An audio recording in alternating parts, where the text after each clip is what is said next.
What's up, everybody? This is your boy Walt P. I'm here at Main Street Coffee here in Rockport, Texas, having me a nice cup of green tea.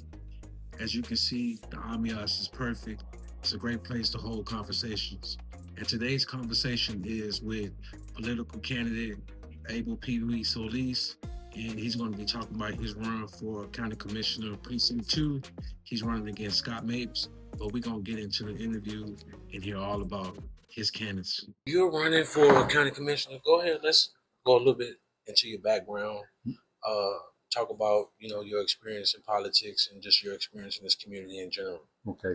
My background is I worked 28 years with the Texas Department of Transportation, better known as TxDOT. I started my career here in Aransas County. I did, I think, 10 years here, and I was a contract inspector here. And then they had an opening in Referral County as a supervisor. I applied. I ended up getting that job. I finished my career there, and I ended up having a total of 28 years of total textile experience. And I had a budget experience in referral. My budget was over 5,000. I mean 5 million a year, and it changes every year. It all depends how much money the state gives us, and then to give it back to our district, and it changes. And my experiences also is working on roadways, building roads, inspecting roads, and I also did drainage and inspected drainage and culverts. And we also, when I was also there, I was the first responder. And I don't got my paperwork anymore, but I was supposed to be a first responder for life. After I took all my tests when I was at Referral County. But I was around when we had the hurricanes up there in Houston, where we had to be responders here for the flow coming in through US 77 in Referral County. And we had to make sure we had plenty of fuel and everything, and get with the state and try to make sure we get everything organized to where everybody started coming from point A to point B. And then I sent some of my men up there to Beaumont to help out in their recovery. And my office was like a station from all the other districts coming in from the valley, coming from El Paso that come to my way. We have to have fuel with them. Well, I always have plenty of food for them, ready to eat and snacks, and so they can push them on their way. All right. So you got a lot of experience.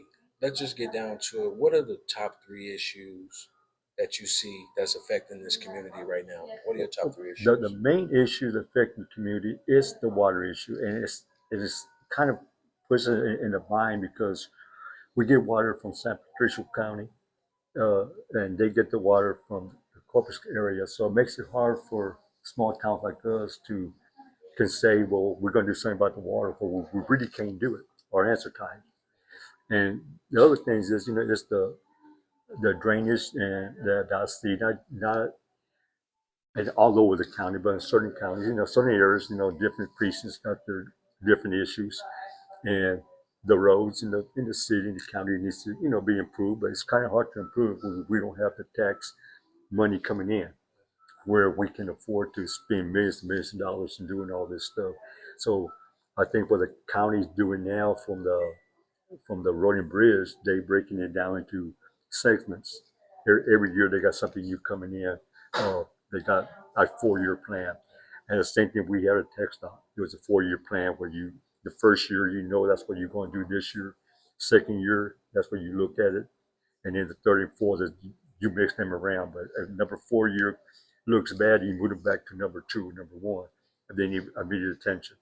So I think that's the thing that's getting us now is trying to maintain everything, and we have to we don't like it. If we may get a tax raise go up, and we may not. So I really don't know how this this budget is going to be for those commissioners that are doing it now. Because when I come in, I have to worry about the next year's budget on 27-28 budget. We won't worry about this one because I can't do much about it. I can just listen and learn and just see if we can get through the bumps, and work at something else. The main issue is that we need to work, the city and the county need to work together right along with the state. And I think, state got their different roads.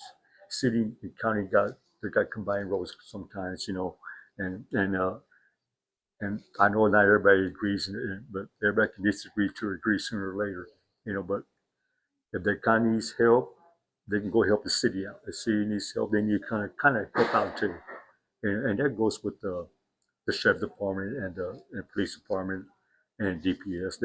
Everybody needs to work together, and I think the police officers do a good job.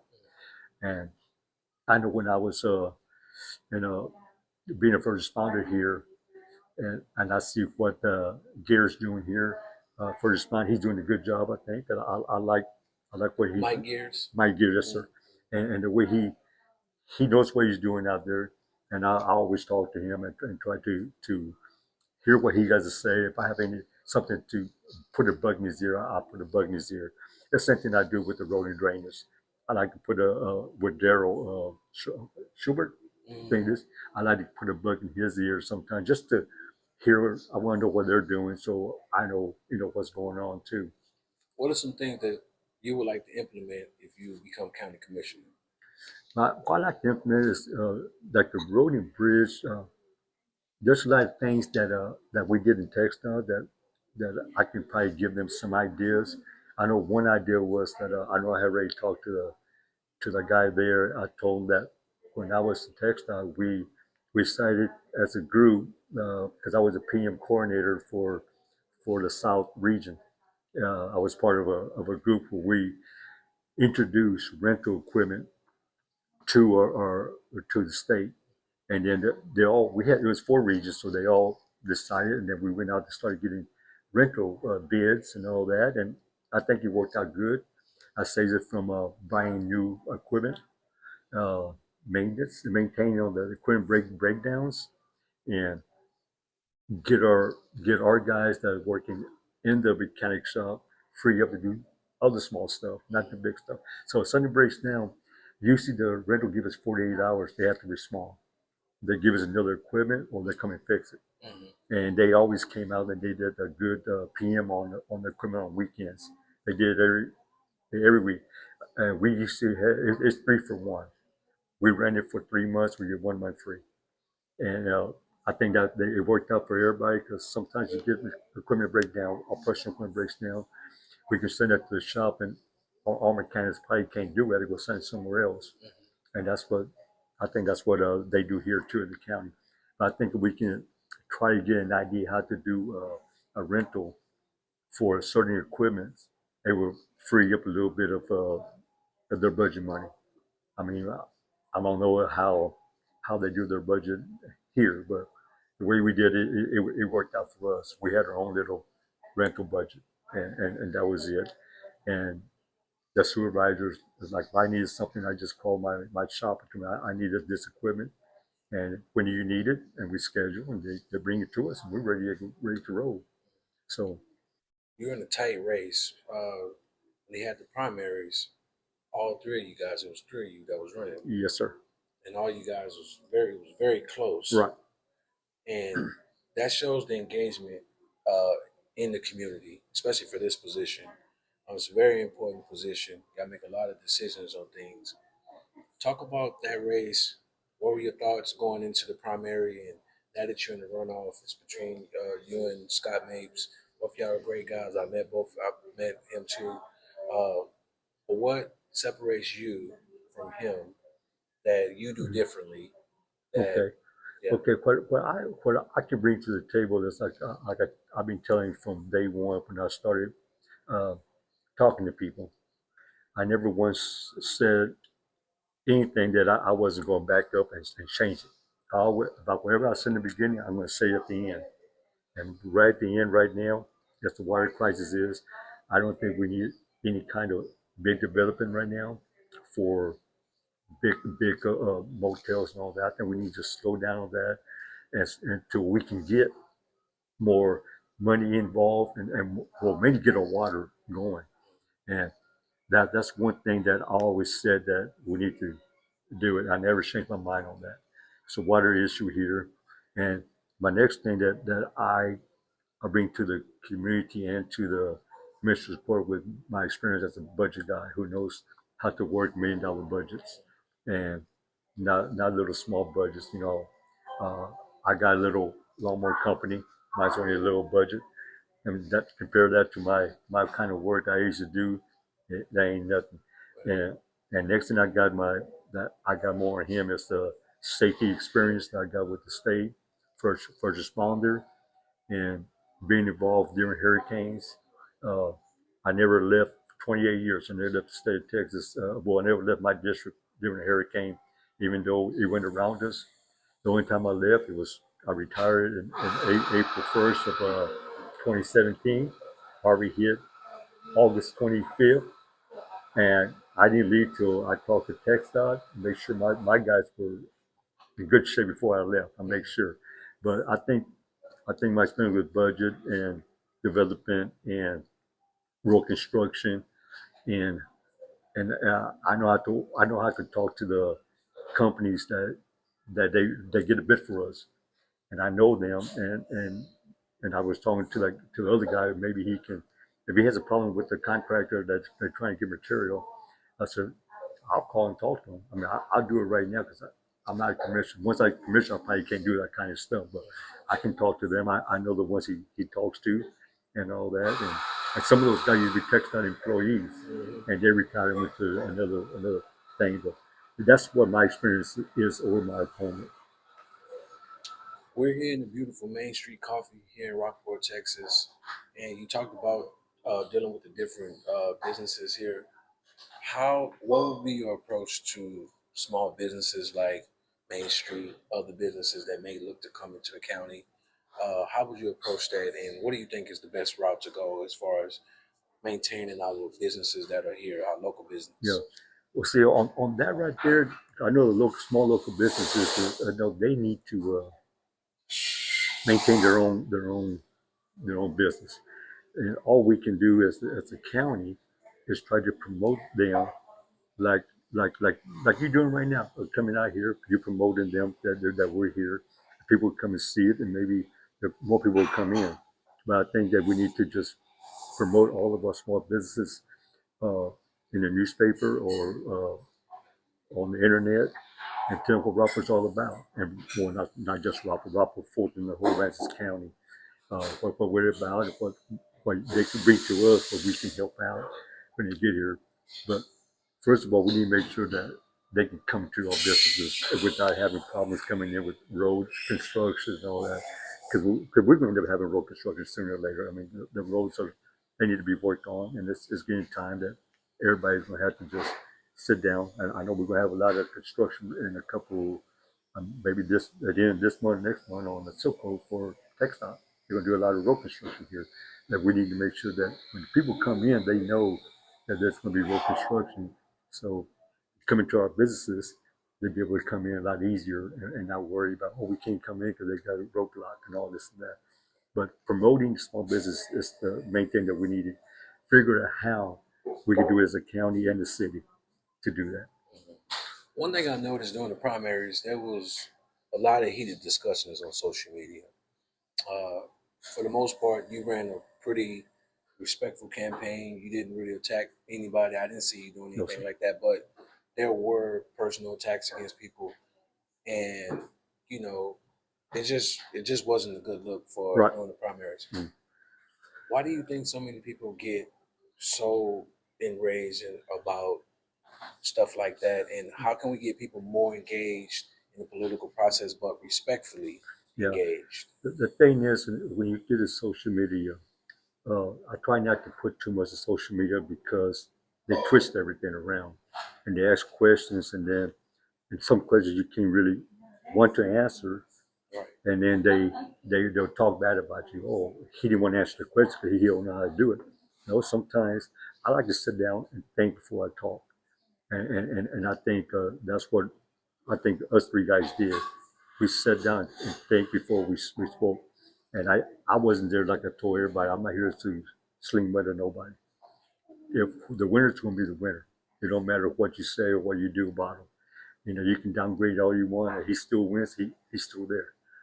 So to me, it's just it's one of those things I don't like talking bad about people because uh, they can end up finding something bad about me, and they throw that in my face. You know, so everybody needs to just when it comes to this kind of political thing, you just got to play it by ear and play it smart and play without being outspoken. And a lot of people, they just want to win so bad, and they talk about people, and that's what I don't like. Now, another thing I noticed is that there were a lot of people voting, but there were a lot of undervotes. Mm-hmm. What do you think we can do to get more people engaged in the voting process and get more eyes? Because you have a runoff right Yeah. now. You know, I went back and I looked at the list that we had, people who voted, who did not vote, and it's kind of like, and I talked to at least 100 of those people that was in precinct 2, and they said they were going to vote, and they never showed up. And then I looked at the paperwork. Well, you have the wife will come in and vote, but the husband won't, or vice versa. Why, I don't know. It could be a conflict of what kind of party they want to do. And I always, like our party here in Aransas County, a small county like this, we shouldn't have Republican or Democrat parties. That just, I know that people want it that way, but it just don't make no sense because we're a small community, and I think you should just like it did back in the old days. I think talked to my parents a long time ago. They used to tell me that if you want to run, you just go up to the courthouse and put your name in the hat. Mm-hmm. And then if the people vote for you, people vote for you. Yeah. And that's why I think Aransas County should do that. But I know it's going to be hard to figure out how to do that. I have no idea. Is the county commissioner at large, or do you have to claim a party? We had a Kingdom Party. You have to claim a party. Yeah. Yeah. See, this is a predominantly red town, correct? What's sir? It's mostly a red town. Yes, sir. Yeah, and so I'm like you. I just believe whoever's the best person, it shouldn't matter what party you're in. You should just go up there and just put your name in the hat and may the best person win. Let me say something on that. Go ahead. And the reason I say that now, we go to commissioner's court meeting. We're doing our budget, right? So if I'm going to sit there and say, okay, we're going to do this budget, is this Republican budget, this Democrat budget? It's a county budget. I think the county, that's what I was saying, county should be doing it because we do not split our money to parties, Right. And that's why people don't, I know people understand that, but everybody still wants to have their own red and blue thing. And that's totally fine. Yeah. That's totally fine, but I really just have it, everybody just put your head in the ring and good luck. And that's it.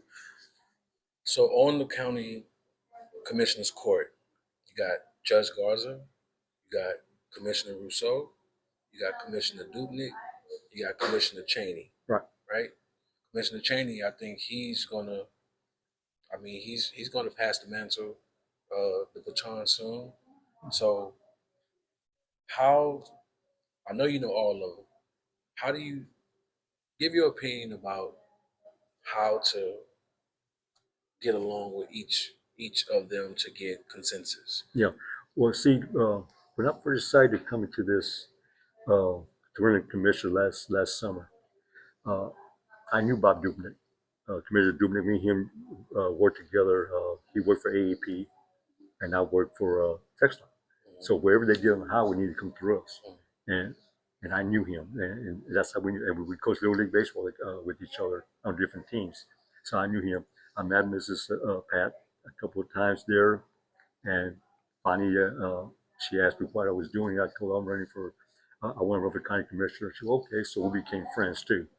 And Jack Shane, I knew him for a long time. He's a long time resident, so I knew him. So and Castellan, well, I knew Castellan since I was a kid. I knew the whole family because when you live in a small town, you know everybody. Right. So, but I can work with all of them, and I know we may have a little bit of difference in everything, but it's not about our differences. It's what's best for our county, and that's the main thing.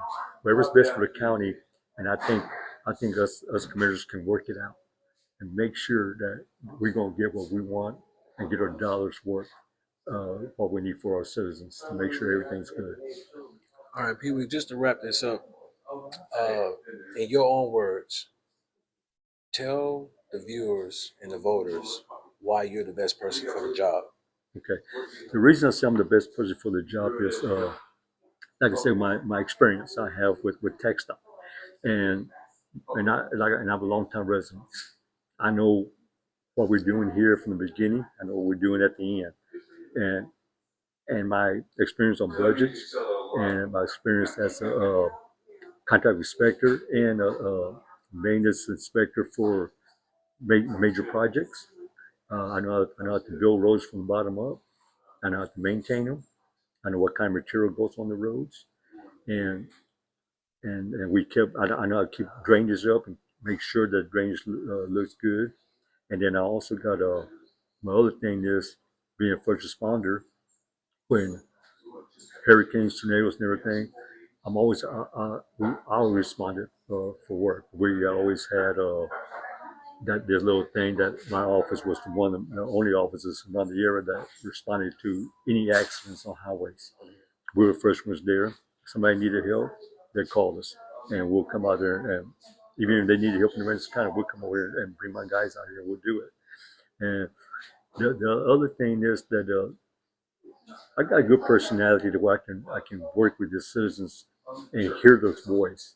And I like hearing. I've been to many houses, and it has been a house I talked to somebody that I didn't stay there 20 minutes. And everybody always asked me, "How do you know you were there 20 minutes?"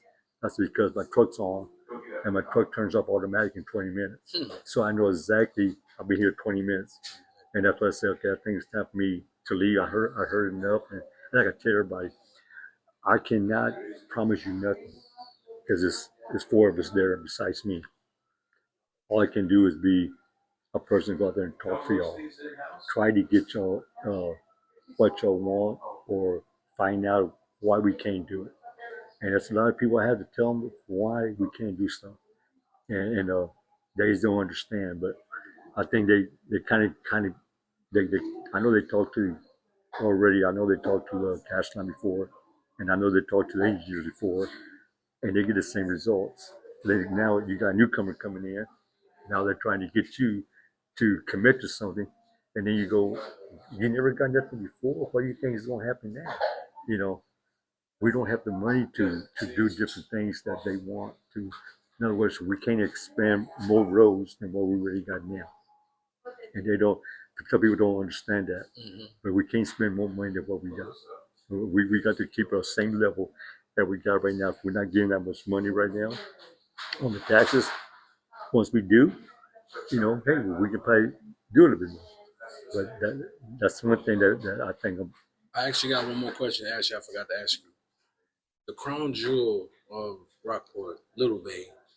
It's right now. It's the seagrass, the oysters. It has effluent. It has bacteria in there.